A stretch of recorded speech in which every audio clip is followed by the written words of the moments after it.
Hay que considerar que el presidente de la República tenía un respeto, más allá de haberlos incorporado a los militares al gabinete en un momento muy crítico. Ajá. Pero él tenía un respeto por la jerarquía y la subordinación de la institución militar.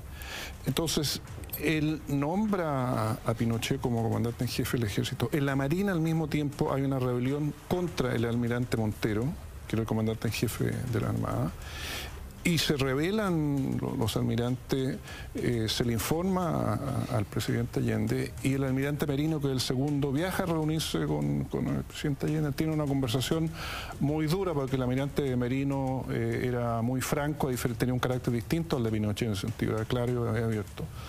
Fue recibido por el presidente Allende y tuvo una discusión fuerte, pero a pesar de eso, al día siguiente, el presidente Allende lo llama y le dice que lo voy a nombrar a usted comandante en jefe de la Armada, no sé, 2 o 3 días antes del golpe.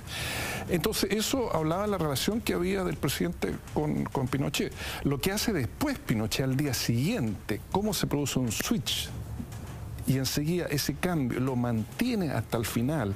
Yo destacaría un hecho de los dictadores que es bueno considerarlo, porque está considerando la figura de Pinochet, de otros dictadores que él tuvo muy presente, como fue el caso de Franco. Exacto. En España.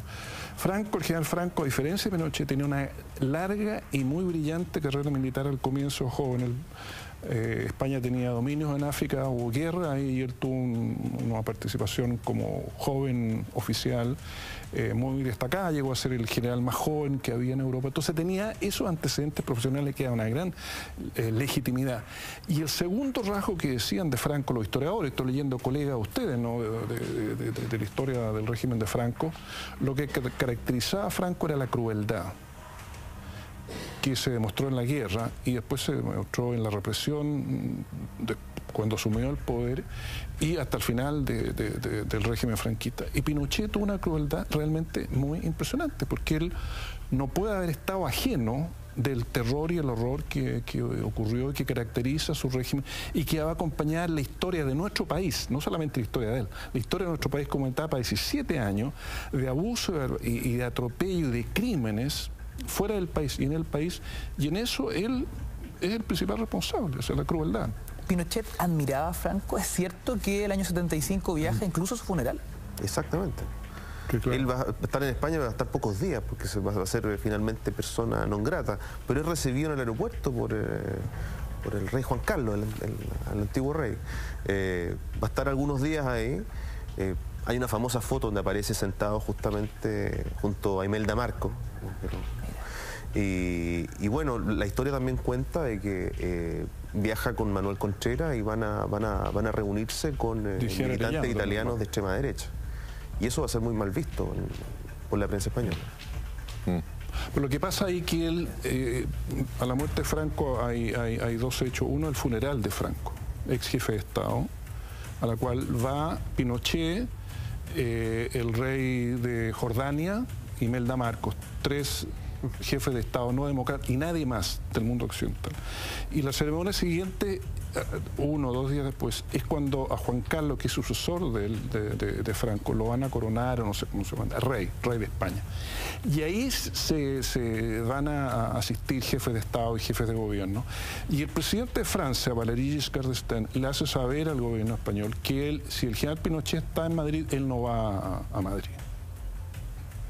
Entonces la diplomacia española discretamente le tiene que decir a la delegación chilena, en la cual también estaba el general Sergio Arellano, que había tenido una situación conflictiva con el general Pinochet, que lo lleva en el viaje temiendo que si quedaba en Santiago podía darle un golpe de Estado. Tiene que decirle al general Pinochet que se tiene que ir, y él se va en la noche del día, no sé, Franco murió el 20 de noviembre del 75, se va en la noche, tiene que abandonar el país. No se puede quedar a este acto porque no se lo permite el Estado español. ¿Qué tan influyente? Entonces ahí crea una situación complicada. Lo que pasa es que hay civiles, es un punto importante, asesores de él que son muy profranquistas, muy admiradores del sistema político, ideológico, no así el sistema económico, que era bastante neoliberal. En eso yo tengo una pequeña observación al planteamiento que los militares son siempre estatistas. No, en el caso español hubo una política de liberalización muy importante que fue permitida por los militares, no hubo ningún problema de definir los años 50. ¿No? ¿Qué tan influyente entonces pasa a ser Franco en, no diría en las decisiones, ¿no? Pero sí en esa mano dura permanente de Pinochet en su régimen? Sí. No, yo lo que quería destacar respecto de este cambio, esta voltereta de Pinochet, es que él, yo tengo la impresión cuando lo nombran comandante en jefe del ejército, él era parte... A la voltereta, para retomar, a la voltereta, antes, sí, para retomar eso. Cómo el militar de pocas luces termina ostentando el poder absoluto. Sí, pero lo que voy, o sea, para que se entienda bien, que él era uno de los representantes de la doctrina Schneider. O sea, que en el sentido, ¿no es cierto?, que los militares respetaban la Constitución, ¿no es cierto?, tenían que respetar la Constitución y en esa misma medida estaban al servicio del país y no de intereses particulares, por así decirlo.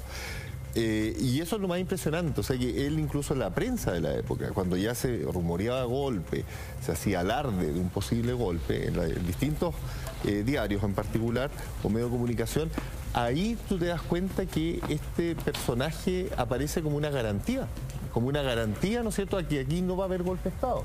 ¿Y por qué? Porque es un constitucionalista.